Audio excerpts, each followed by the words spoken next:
Where, I ask you, did that energy come from? Personally, I believe it was within him, and that all the people praying for him helped bring it out over and over and over again. Rarely did Jackson complain about his circumstances after he got sick. The hardest part for him was when he lost his hair the second time due to chemo. But even through that adversity, Jackson helped other children learn to become compassionate toward people who are different than others, and he persevered through that challenge with a warrior spirit, just like he's always done. Jackson will never know the impact he's had on so many children and adults alike. His story is so far-reaching thanks to the internet that people across this country, if not the world, have been personally touched and or permanently changed because of Jackson's life and how he lived it. Additionally, Allison and Paul, your strength, faith, and hope have been so inspiring to everyone who knows you, either personally or through what they read on Hearing Bridge. Whether you recognize it or not, you've become inspirations to others. You've done absolutely everything you possibly could to help Jackson and to make sure his life was as happy as it could be, all while trying to maintain a sense of normalcy and security for Olivia. You are wonderful parents. You have persevered through unimaginable circumstances. It would be understandable if throughout the past 3 years you questioned why, and at times possibly had bitterness and anger. But you didn't let those thoughts and negative emotions take root in your hearts. Instead, you handled yourselves with a ton of strength, with grace, humbleness, and thankful hearts.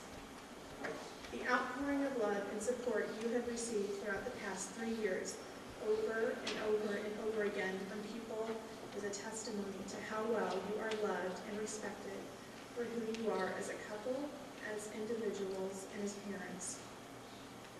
This has been a long, hard journey, and the outcome is not what we wanted. Yet we still believe that God is a loving, omnipotent God, and we take comfort in the belief that Jackson is at peace now, and he is with his Heavenly Father who knew him even before any of us did, and who loves him even more than any of us do. It was only in the past few weeks that Jackson's body, and I dare say his spirit, finally decided it had had enough. The afternoon before he passed, Jackson told Allison that he was tired of being sick. Well, precious angel, we rejoice with you now that you are no longer sick. You are now in a new, healthy body, free from cancer and pain. And while we miss you, your big, blue, beautiful eyes and playful attitude, we are so glad that you're at peace. And we're thankful that you graced us with your life for 8.5 years. Because of you, we are all changed for the better. We love you and we miss you, Big Jackson. And we look forward to the day when we're together with you again.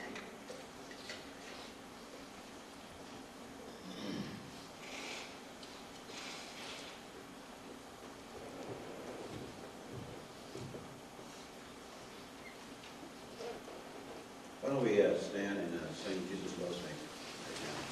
Jesus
interview with the homily, but I first of all want to address the children who are present, because there are many of Jackson's friends and neighbors that I really want to talk to your children first.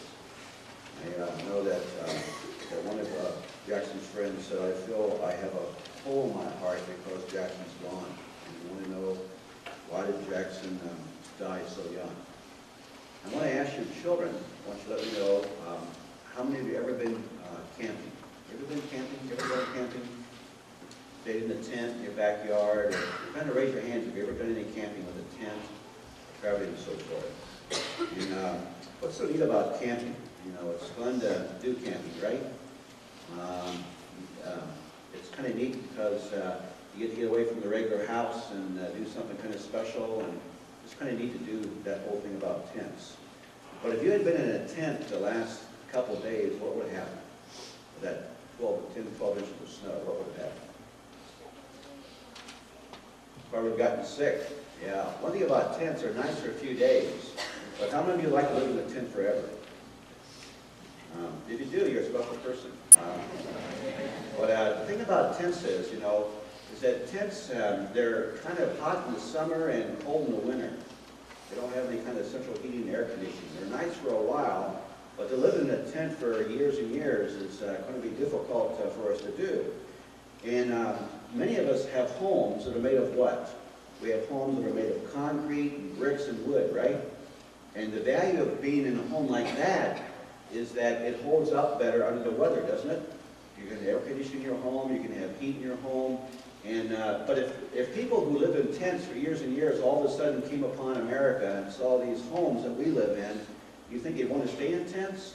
Probably many of them would like to move into a solid house where they don't have to get so exposed to nature and have it so hot in the summer and cold in the winter. And then also, you know, how about all those bugs that keep on coming at you that you don't have to worry about normally, I would think, in your house? Well, there was a guy who loved Jesus so much and worked most of his life for Jesus, called Paul, and he says, living life now is like living in a tent.